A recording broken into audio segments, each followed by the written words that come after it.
வணக்கம். Hi tech transformer Coimbatore. இது வந்து பார்த்தீங்கன்னா ஒரு பஸ் இன்வெர்ட்டர் 40 27 0 27 மறுபடியும் 40 20 ஆம்ஸ்.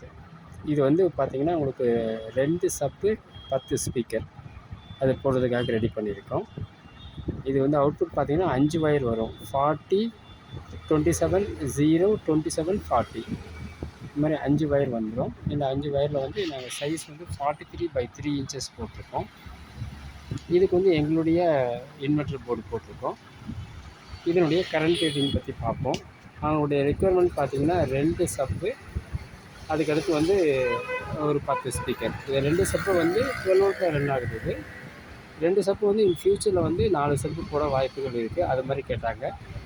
நார்மலாக இது வந்து 43 ஸ்கொயர், அதாவது 2 இன்ச்சஸ் தான் பண்ணுவோம். இந்த வாட்டி வந்து அவங்க 2 சப்பு அடிஷ்னலாக வேணும் அப்படின்னு சொன்னதுக்காக வந்து பார்த்திங்கன்னா உங்களுக்கு 3 இன்ச் போரில் போட்டிருக்கேன். இது அவ்வளோதான் மேக்ஸிமம் பண்ண முடியும். 44/4 போட்டிருந்தோமா கொஞ்சம் தாராளமாக 4 சப்பு கொடுக்கலாம். பட் இது வந்து ரெஸ்ட்ரிக்ஷன் இருக்குது. கேபினட் இந்த சைஸ் தான் இருக்குது என்கிட்ட. ஸோ அதனால் 3 இன்ச்சில் போட்டிருக்கோம்.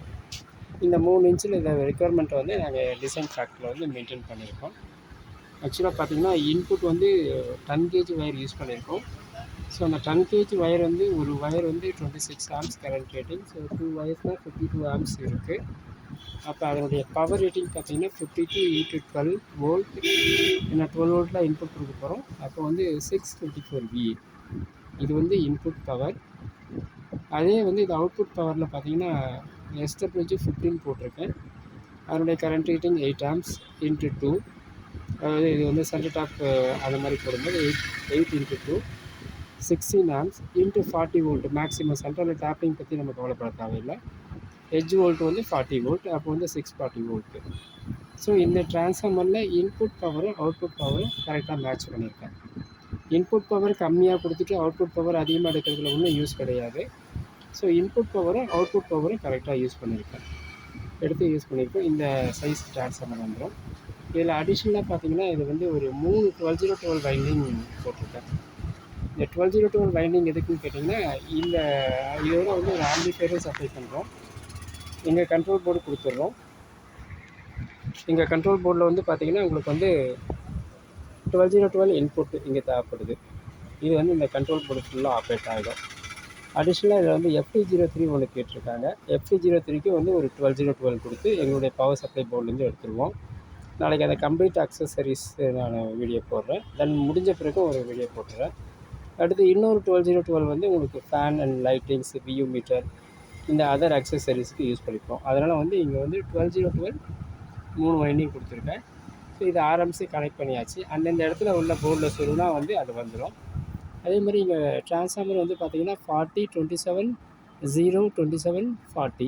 இந்த டிரான்ஸ்ஃபார்மர் பார்த்திங்கன்னா 40 0 40 வந்து எங்களுடைய 6 மோனோ கொடுத்துருவேன். அதை வந்து பார்த்திங்கன்னா 2 சப் வரைக்கும் யூஸ் பண்ணிக்கலாம். நீங்கள் வந்து சீரியஸ் பேரலல் பண்ணி 2 சப் வரைக்கும் யூஸ் பண்ணிக்கலாம் 6 மோனோ. அடுத்து வந்து 5200 காம்பினேஷன் வந்து 2 10 ஃபிட் 10 டிரான்சிஸ்டர் போர்டு போட்டுருவோம். 10 சேனலுக்கு வந்து அது யூஸ் ஆகிடும். ஸோ இது வந்து நாளைக்கு வந்து நாங்கள் அசம்பிளிங் ஆரம்பிக்கிறோம். நாளைக்கு அசம்பிளிங் ஆரம்பிக்கும் போது இதனுடைய ப்ளஸ் அண்ட் மைனஸ் பார்த்துருவோம். அதை லோட் டெஸ்டிங் கொடுத்து பார்க்கும்போது வந்து வோல்டேஜ் ட்ராப் இருக்கா இல்லையா, 2 சப்புக்கு சஃபிஷியன்ட் ஆகுமா இல்லையான்னு பார்த்துக்கலாம். ஆக்சுவலாக ஆஸ் பர் தியரட்டிக்கல் கால்குலேஷன் இந்த கரண்ட்டு பார்த்திங்கன்னா உங்களுக்கு வந்து 2 சப்பு யூஸ் பண்ணும்பொழுது 12 இன்ச்சில் ஒரு சப்புக்கு 200 வாட்ஸ் என்னுடைய லோட் கால்குலேஷன். இது வந்து ஒரு தியரட்டிக்கல் கால்குலேஷன் தான். ப்ராக்டிக்கலாக வந்து நம்ம ஃபுல் வால்யூம் கொடுத்தோமா 200 வாட்ஸு. பட் யாருமே வந்து ஃபுல் வால்யூம் எடுக்க போகிறது கிடையாது. மேக்ஸிமம் 100 வாட்ஸ், ஒரு 50% வால்யூம் தான் எடுப்பாங்க. அந்த 50% வால்யூமில் வந்து நம்ம வோல்டேஜ் வந்து ஹை வோல்டேஜ் கொடுத்ததால் வந்து உங்களுக்கு வந்து அந்த உதிரல்லாம் வந்து மேக்ஸிமம் வராதுன்னு நினைக்கிறேன். அது வந்து ரியலாக வந்து நம்ம பார்ப்போம், நாளைக்கு நெக்ஸ்ட் வீடியோ பார்ப்போம். ஸோ அப்போ 2 சப்புக்கு வந்து 2 × 200 வாட்ஸ் 400 வாட்ஸ். அடுத்து வந்து 10 ஸ்பீக்கரும் வந்து 40 வாட்ஸ் ஸ்பீக்கர் நம்ம எடுக்கலாம். அது 20 வாட்ஸ் தான் எடுத்திருக்கேன். ஏன்னா 50% வால்யூம் தான் அவங்க யூஸ் பண்ண முடியும், யூஸ் பண்ணுவாங்க. அந்த ஒரு கால்குலேஷனில் 10 × 20 watts 200 watts. So total requirement of power வந்து 600 வாட்ஸ் நம்மளுக்கு வந்து லோடு இருக்குது. அதாவது 2 சப்பும் 10 ஸ்பீக்கரும் லோடு இருக்குது 600 வாட்ஸ். அந்த 600 வாட்ஸுக்கு ஐடியல் இந்த இவ்வளோ பெரிய டிரான்ஸ்ஃபார்மர் 600 வாட்ஸ் வருமானு கேட்டிங்கன்னா கண்டிப்பாக அவ்வளோதான் வரும். அதுக்கு மேலே அது கிடையாது. சைஸ் பெருசாக இருந்தாலும் அதுதான் ரியல் வந்து பவர்.